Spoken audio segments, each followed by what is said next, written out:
This is Out Loud and Laughing. I have some beef to pick with you. Please pick your beef. You sent me pick your beef. You sent me a Venmo payment for our podcast microphones, but you put it as public, and now I don't know. Like, what's the difference for you in terms of like, has anybody ever paid you something on Venmo where you're like, that could have been private? You know what I mean? That's a good question. I guess it depends on what people are paying you for,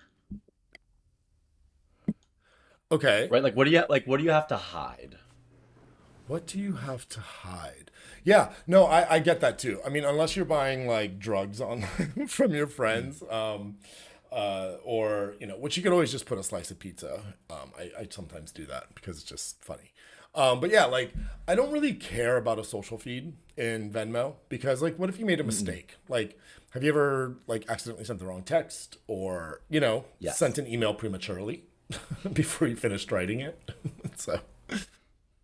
I don't know. I There's agree. there's this whole idea around digital etiquette and sort of the ways that it could really change our our the outcomes of what we intended to do originally, just because sometimes computers have a mind of their own. I mean, I completely agree. I think digital, like, there's an etiquette to it, but I also think it's made things easier. But then I also think it's made things complex. Okay, tell me more. I'm listening. Group dinners. Oh God, I know exactly where you're going with this. Let's go. Group dinners. Yep. So, I mean, it's one of those things where it's, do we split the check evenly and everyone just Venmos me? Do we ask for multiple checks? Like, this is something that I definitely want to deep dive into with you because I go both ways depending on my experience. And what's funny is I completely agree. There's somebody who actually listens to our podcast, and she's a friend of mine, and she won't download like new apps for things. Why? I don't know. It's funny. It's just sort of part of her personality, but there's an app called Splitwise, which actually, if you got on with your closest friends, makes things like sharing a check super, super easy. It makes things like going on a trip super easy. So we had gone on a few trips, we've done a few dinners, and I was like, we should get Splitwise. And she's like, I'm not downloading a new app. And I'm like, oh, this just makes it so much more complicated. So where it But like makes things easier, like sometimes people's like predispositions or attitudes like also make it difficult because not everybody's on the same wavelength when it comes to using digital for their daily correspondences or transactions or whatever it may be. well, people don't like new things, so that's very true. Because they're scared. But I guess going back to the dinner thing then, so it sounds like you're more of like a let's just split the check evenly kind of person. It can go both ways, and I think it's contingent on sort of the group you're with. Don't you agree? Like if it was like work friends versus your crew versus like a family dinner, which we don't usually split. Mm-mm. Somebody usually picks up. What are you mm about? Mm-mm. I don't think it's who you're with. I think it's what you eat. Because let's say you show up with a group of friends and you're just like, you know what? I'm just gonna get a glass of wine. I'm not splitting that check evenly. You guys all had a meal. Like I could be that girl where it's like I didn't order the truffle fries. I'm not paying for them. Now I'm not gonna get that nitty gritty when it comes to that shit, but I do think that like if everyone gets a meal, everyone's drinking, everyone's having a good time, like split the check. But if one person gets like a salad, I'm not gonna make that person pay more or like Is that that to me is etiquette. is that digital etiquette or is that dinner etiquette? I mean, that's friendship etiquette, I guess. Because I've not had a drink in almost 3 years, and everybody drinks at dinner, and I'm always like, just put me on a separate check. Because by the time everybody goes on a second cocktail, that's like everybody ordering an additional entree. By the time it gets down to me, it filters down to me. I'm paying exponentially more than my meal, not For a including the fucking tip. salad. And then everybody's like, "Oh, but we'll tip," and I'm like, "You don't understand. I don't want to pay for it." Right. Like, so I'm telling you, dude, honestly, yeah. the etiquette of it, the most painful thing is honestly group dinners. Well, and then So there's yeah, the you trying to talk shit about like the person who's making you pay the bill evenly on a text, and you send it on the group text instead of the person that you're trying to send it to, and that can be digital etiquette too. Oops. Better or lack of. well, lack thereof. You better check your group and see who's in there before you send that message. What do you think about the new wave and everyone who's listening? I don't know if anyone's on board with this because I'm not yet. I might have to be, but we're old, John, so maybe we can just be old school. Fair enough. But voice notes and voice text. Oh, I've been using voice text so much. It's why the texts that I send Yeah? you are novels more as opposed to responses, or just simple responses. But I have a problem with that too, because now it doesn't capture my sentiment and my words correctly, and sometimes I'll read something that'll say like, "Hey, I'm ready for dinner," and like it'll come across as, "Hey, I'm ready for dick," and I'm like, "Oh God, sorry, Dad," you know. Well, it looks at your history. Yeah, But commonly so used words. so that is voice to text. I'm talking about people actually recording their voices and sending them as voice notes. There are people doing that too. I've done it with them in reply, but I don't like that because Right? I can't go back and just sort of glance at what the conversation was. It makes it a little harder. We keep swinging the fucking pendulum. At first it was phone calls, then it pendulums over to just text, and now we're pendulum back to phone calls in text. You forgot about you forgot about the message, like when you had a voicemail on your real like telephone at home. What was that even called? I don't even remember what that was called. Answering machine. Your answering machine. It was like the TiVo of like voice recordings. I don't know. I feel like there's plenty of that. And then the other thing when it comes to texting, when it comes to digital etiquette, and I'm probably the one that's guilty of this the most, but do you, and well, I think you actually are not, because you will text me and you'll text me one text. I am guilty of doing one-liners and doing 10 text. Do you know what's so funny is I have a memory from you when AOL first came out, and I remember we were on Instant Messenger. We were at your house on that Vizio computer or whatever it was that your parents bought. I actually really loved that computer. Thought it was like, it looked like a rocket ship. But you would say to me like, "Why are you sending another one? Like, wait for them to reply." And I'm like, "Because my thought's not over." And then I think it's really funny now that you're like, I send like 9 back to back. I'm just like, every time I send like too many texts back, especially to you, I'm like, "Ooh, does he think I'm texting too much?" I really think that. Digital etiquette. You're like question now. 'Cause Yeah. and that's even the worst. You probably could speak more to this recently, but like dating. Like it's one of those things where like, okay, I texted him. Now do I reply back or do I wait a couple hours because I don't want to seem too anxious? Like that's stressful. It's stressful, and it's actually weird, and how this like idea of digital etiquette has sort of entered the building of a relationship, be it friends too, right? If you got a new friend, like you don't want to seem desperate, or you know, you kind of want to feel like you know what you're doing, and so emotionally responsible, for the lack of a better term. But when you are dating, and like when I do send a text, for example, with somebody that I'm courting, I don't understand why it takes you 9 hours to respond, because when we were out to dinner on the first date, like your phone was right next to you. So like if you just said digital etiquette, "Hey, got your text, I'll reply later, I have a busy day," like cool. But leaving somebody unread, also digital etiquette, is kind of rude, right? Like I'm not sitting here trying to waste my time. So why isn't that we can just close loops for people? I don't know. Again, that's just me. You are not wrong. The excuse saying I wasn't near my phone is literally no longer valid anymore. No. Like you literally just ignored the text. It's an appendage now. It's not even like it's not even a second thought. I'd rather you just admit it. I saw your text and I forgot. Okay, cool. At least that. But basically saying, "Oh, I didn't see it," or "I wasn't near my phone." Like now you're just making up excuses. You saw the fucking text. You saw the text. You saw it. Yeah. And you said, "Not worth my time right now." And you moved on. And I should know that. And the people, digital etiquette, and the people who I like don't see the texts from, because you and I actually just experienced this as well. It's because we text so often. It's not because I've left you on read or left you out. It's because like through the slew of messaging that we've given each other, like it was something that I overlooked. But that to me is just more of like, I'm an idiot, and not so much, or I'm moving too fast, but not so much like that I'm trying to avoid you like some of these men on lines. Some of these online men's. But then the other thing I wanted to ask you about is GIFs. GIFs or like GIFTSs? GIF. Okay. I love GIFs. Yeah. GIFT. Venmo request. um, but no, like GIFs. I feel like, because fun fact, guys, sometimes John and I will only text a full day with just GIFs. We won't even talk to each other. It's a game. GIFs to do it. It's a fun game, but I guess you almost have to like know the person you're texting with to send GIFs. Like they have to be the right person. You know what I mean? Yeah. Like some people just don't even laugh about it and they almost like ignore it. And I'm like, I just wasted a perfectly good GIF on you. Honestly, like I wasted such a good thought, and the impact emotionally is like such a letdown because you really have like tied together like a thought, a joke, and a delivery, and like they're just gonna leave it hanging. Like give me a break. But I have another one a little bit further. Gifts at work, like when you're sending animated gifs between colleagues at work. Do you do that? Yes. Yeah, me too. I'm a gift boy, 100%. Because I also feel like I have a really special gift where I find the right ones all the time. You have a gift for gifts? I have a gift for gifts. I find the right ones, and people are always laughing, like, where'd you get that? And I'm like, I don't know. I typed in something random and it popped up, and I'm like, this is my response. Yesterday, I was And I run with it. Yesterday, I was picking up something from the car with Meredith downstairs from my building, and I turned around to cross the street, and a car whizzed by, and she goes, "Oh, look out!" And so when I walked back into my building, I sent her the GIF from Mean Girls of when Regina George got hit by the bus. I thought that was perfect.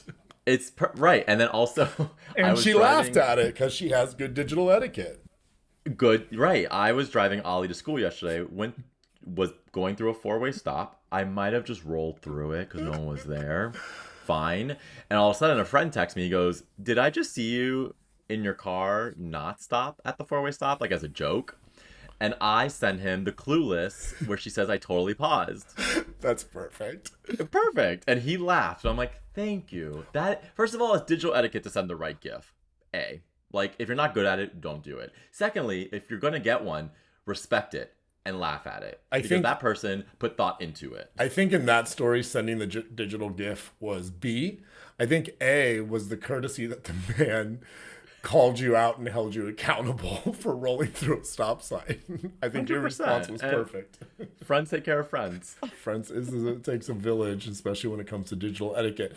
Have you ever prematurely sent a message that changed the context of the message?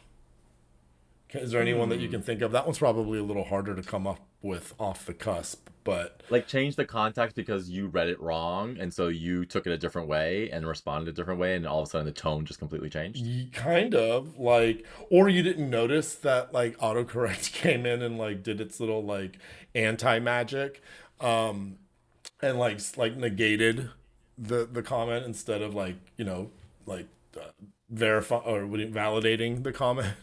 Like, I don't know. Hey babe, I can't wait for you to get home from work tonight. I have a special surprise for you, and it includes dessert, winky face.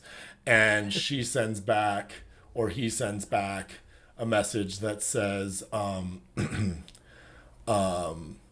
all I want to do is desert with you, or I don't know. I can't come up with anything funny right now, but you get it. It's kind of like the person sitting on the other side now. The rest of the day they're at work being like, what did I do so wrong that like he doesn't want to sleep with me? I don't know. I like that that's where you go. It's all about sleeping with someone. I'm so tired. I actually go to a darker place where you and I had our like really big fight a couple years back. Mm-hmm. And so when we talk about digital etiquette, I think some things don't belong on digital, if that makes sense. I agree. Right? Like I texted John something that I was feeling hurt by, and then John took it his way and ran with it and gave me paragraphs on paragraphs on paragraphs of text, to the point where at some point I think digital etiquette is just get off the phone or pick up the phone, let's say. Get off the text. Because then what's going to happen is, A, it's easier to say really mean things when you're writing it versus saying it, I think. I think so too. Because that's why you have all those fucking trolls on like Insta and all that stuff who will say anything, but they'll never say it to your face. Yep. But like tone is everything. And so digital etiquette is like keep the light stuff on text and digital, but keep some of the real stuff in person or like on a phone call. Do you agree? I most definitely agree. Yeah, I think that it's really easy to get a little carried away, especially emotionally when you're typing in real time in terms of response. Digital etiquette, like to your point earlier around convenience, gives us the ability to respond immediately. And sometimes I think time away from a digital device, time away from the matter at hand, really helps you process so that you can come back with a more mindful response. I think the fact that we have the devices directly in our hand as a second appendage allows us to respond emotionally, and sometimes that is a projection, and that's exactly what happened on my account, and I totally take accountability for that. I'm sorry, but we've moved past that. So Oh, 100%. yeah, It was such an interesting thing it's a where great point. it's something with like emailing, right? Like you have some people that would just send you paragraphs and paragraphs of emails. Like this probably could have been a 15-minute meeting and we could have saved ourselves a lot of time. Digital etiquette, knowing what can be a meeting and what could be an email. I love that. Now I have a bigger topic that I definitely that's very relevant to everyone right now. It's the difference between unfriending someone or just simply muting them from your stories, right?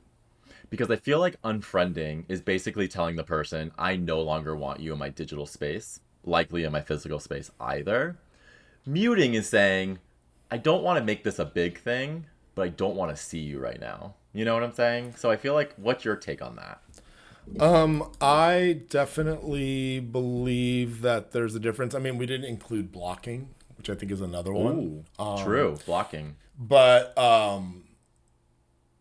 I think that supersedes digital etiquette. I think that goes more into the realm of like setting boundaries and starting to get a little bit more wise as to what you allow into your world so that you don't go on a rampage digitally and start sending back those texts that like make you feel like you're six again. But there have been people sometimes whose content I'm just sort of not interested in. And so in those cases, I will mute or hide their content. There are also some people whose beliefs I don't necessarily align with, but whose connections and soul connections to me have profoundly changed the course of my life, and I'm not ready to let go of those connections. And so I just sort of turn those off as well, just so that our relationship is saved. But from an etiquette perspective, I think it's sort of good on the back end, so on your end or my end, to sort of protect that piece. And like to my point, I think it comes down to like a boundary thing. I think that's an interesting take on it because my take is very different. Yeah, what's your in take? That only simply that I will never unfriend you and I will never block you. I will only mute you. And the only reason why I do that is not for myself, but what if I want to fucking stalk you later? If I unfriend you, I can't do that. Oh, trust Purely me, for my, there I mean, are there's ways. I get it. There are But I'm ways. like, if I unfriend you, now all of a sudden I can't go like search around and judge you. Yeah, but digital etiquette or digital integrity. Ooh, this is getting Ooh. rich.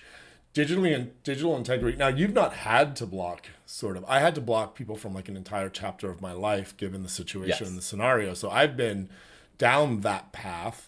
And just as recent as yesterday, I realized that somebody from that network was still available through some of my other Instagram channels because I manage three of them. So I went to go block them, and that's another instance of blocking. But here's the thing about the digital integrity is if you don't block them and friend them, there are some applications that show that you are looking Yes. at them. And so for my own sanity, I choose to block and then use the Googs to figure out what's going on. I agree. I think there's definitely reasons to unfriend and block someone based on trauma or them just being a complete asshole. Yeah. Um, but it takes a lot for me to think through like getting to that point where I'm going to unfriend or block someone. You and I have definitely collaborated and blocked some of the same people. Yeah. Because that's what we do. Because if they want to find one of us, they can get through one of us. But if they can't find both of us, haha, listen to our podcast. But I love just that. saying, you guys know who you are out there, probably still stalking our little podcast. That's the only way to hear our voices, and that's okay. We appreciate that. Digital Yeah. etiquette. Digital etiquette, give us the listen. I love it. That's so kind. That's so digitally etiquette of you. We are making this podcast public for those who have blocked us. Let's just say that. Okay, I have another one for you. Please. Digital etiquette, using the phone around other people, be it like at your leisure when you're like at an event or dinner versus, or doesn't, not versus, just using your device around other people? What is the digital etiquette and how do you view that? I think that's a great question. I think it depends on the situation, right? If you're at dinner with friends, being on your phone is rude. If you're sitting on your couch having a kiki, watching a show, gossiping, you could be on your phone also. If you're Like, you know what I'm saying? Yeah, if you're at a funeral, you could be on a phone. I get it, totally. Well, funerals are boring, so absolutely. Yeah. And like, what if I'm live streaming it? Everyone loves good content. Brian, I just want to give you permission that at my funeral, if you get there, or if I'm at your funeral, I'll probably be on my phone. John, I will hope that you're on your phone, and I will hope that you're live streaming for Out Loud and Alone. Digital etiquette. I will be taking pictures of you from angles you would have never allowed me to take from when you were alive, and I will be sending them to all of our friends. Hashtag digital etiquette. Hashtag I gotta go, John, because I'm gonna go on Instagram now and unfriend a lot of people that I think are just ugly. Talk soon. You're blocked. This was Out Loud and Laughing. We're available everywhere you get your podcast. Spotify, Apple, YouTube, iHeart, or wherever.